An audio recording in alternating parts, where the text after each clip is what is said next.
대략적으로 그냥 0.3%라고 말씀드리겠습니다. 전체 코인 시장에서 약 0.3% 가량에 해당하는 금액이 이번 달에 청산이 된다. 정확하게는 청산이라는 표현보다는 지급이 맞겠죠. 이 0.3%가 시장을 지배할 수 있을까요? 저는 단언컨대 아니라고 생각합니다. 안녕하십니까. 부자와 예비부자 형님 누님들 반갑습니다. 이제 얼마 남지 않았습니다. 비트코인은 반감기 당일 박스를 끝내고 무려 71일 동안 박스권에서 뭐 약간 언더슈팅 구간도 오버슈팅 구간도 있었지만은 결국에는 박스권 내에서 움직임을 보이다가 박스권을 끝내고 상승 추세를 맞이하고 있습니다. 어제, 그제, 그리고 일요일부터 시작된 이 반등세가 연속 3일 동안 양봉을 만들어냈고 지금 현재 일봉은 음봉으로 꺾였지만은 약 3일 동안의 상승만이 있었기 때문에 하루 이틀 정도는 조금 소강 상태를 보이게 될 것으로, 그렇게 돼도 뭐 전혀 차트에는 그리고 상승에는 지장이 없다. 다만 이제 염두에 둬야 될 건 있죠. 우리가 상승을 기다리고 있고 고대하고 있고 또 무작정 상승만 해주면은 정말 좋겠지만은 어떻게 시장이 완만하게 이렇게 상승만 하겠습니까? 그럼 오버슈팅이 있다면 언더슈팅 구간도 늘상 존재합니다. 우리의 투자는 항상 광기와 또 공포를 동시에 수반해서 이어지게 됩니다. 마운트국스 비트코인이 수일 내에 청산이 될 것으로 추정이 되고 있는 가운데 그 규모가 약 12조 원으로 현재 기준으로예요. 현재 기준으로 파악이 됐습니다. 12조. 엄청난 돈이죠. 12조면은 4대강까지는 못하더라도 3대강 정도? 조금 펑펑 쓰면 2대강 정도는 가능한 어마어마한 돈입니다. 사실 가늠조차 되지 않네요. 12조라는 돈이 어떤 의미인지, 12조라는 돈이 어느 정도의 크기인지조차 사실 모르겠습니다. 그런데 이제 코인 시장에 하도 오래 불러먹다 보니까 12조 원이라는 돈이 전체 코인 시장에서는 사실상 1%도 되지 않는 아주 정말 정확하게는 한 0.3% 오늘 기준으로 0.321 뭐 이렇게 나갔는데 3210 96 뭐 이렇게 나갔는데 요거는 환율에 따라서 시시각각 조금씩 변하기 때문에 대략적으로 그냥 0.3%라고 말씀드리겠습니다. 전체 코인 시장에서 약 0.3% 가량에 해당하는 금액이 이번 달에 청산이 된다. 정확하게는 청산이라는 표현보다는 지급이 맞겠죠. 이 0.3%가 시장을 지배할 수 있을까요? 저는 단언컨대 아니라고 생각합니다. 왜 사람들이 그러면 이 0.3%에 대한 공포를 이렇게 크게 느끼는 걸까요? 0.3%인지 모르기 때문일 겁니다.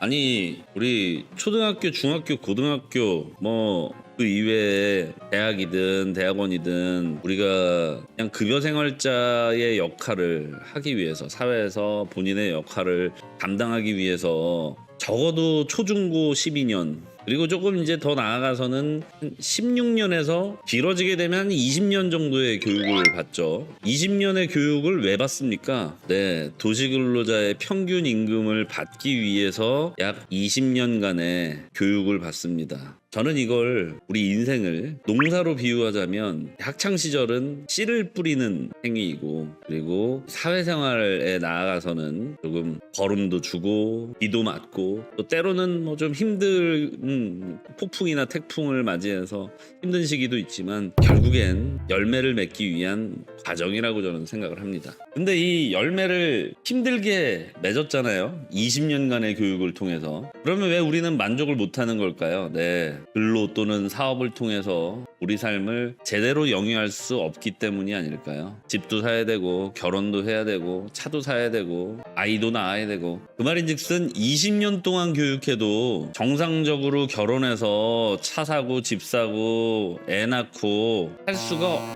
없단 얘기예요. 무려 20년을 교육을 받아도 정상적인 삶이 불가능하다는 얘기입니다. 자, 그런데 0.3%에서부터 여기까지 왔잖아요. 왜 우리의 노고를 이렇게 저평가되어 있게, 한마디로 물가가 오르면 월급 빼고 다 오르는 이런 상황을 맞이하게 됐을까요? 무려 20년이나 교육을 받고도 말이죠. 대기업 및 공기업 종사자는 10%도 되지 않습니다. 무려 90%가 중소기업 이하 그리고 자영업에 종사하고 계시죠. 20년이나 교육을 받고서도요. 그렇게 해서 이제 열심히 돈을 법니다. 20년간의 그 노하우를 통해서 물론 그 20년 동안 뭐 돈 버는 교육만 받는 건 아니지만 우리 뭐 인성이라던가 상식이라던가 그밖에 살아가는 데 있어서 필요한 것들 의무 교육이라고 하는 것들을 우리가 받고 열심히 돈을 벌어요. 그리고 번 돈들 중에서 생활비라고 할 수 있는 것들을 제외하고 조금 이제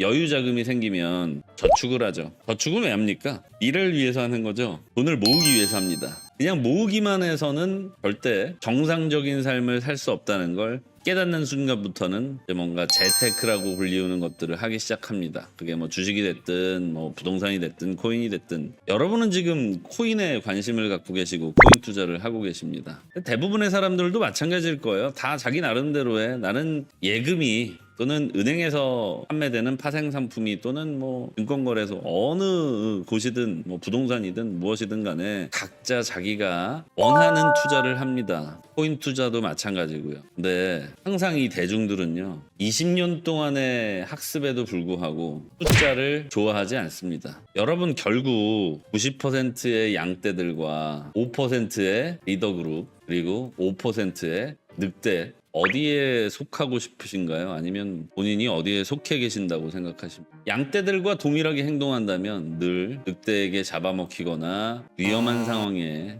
빠지게 될 겁니다. 우리가 리더가 될 수 없다면 그래도 리더 무리에 가장 가까이 붙어서 좀 밥이라도 일찍 먹고 조금이라도 안전한 자리에서 잠을 청하고 이래야 이 늑대들한테 잡아먹히지 않지 않겠습니까? 따라서 제 가설에 의한 결론은 0.02에서 0.02% 가량의 매물이 청산 즉시 시장에 던져질 수도 있다. 물론 이건 현재 거래량을 기반으로 추산한 수치가 아니라 전체 코인 시장, 그러니까 비트코인 플러스 알트코인까지 모두 합한 시가총액을 기반으로 작성한 내용이기에 가장 보수적이다라고 할 수는 없을 겁니다. 어찌됐든 이 수치에 대해서는 여러분들이 명확히 알고 계셔야 될 것 같아서 오늘 시황이라던가 이런 것들에 앞서서 여러분들이 제일 싫어하시는 숫자에 대한 내용을 좀 말씀드려봤습니다.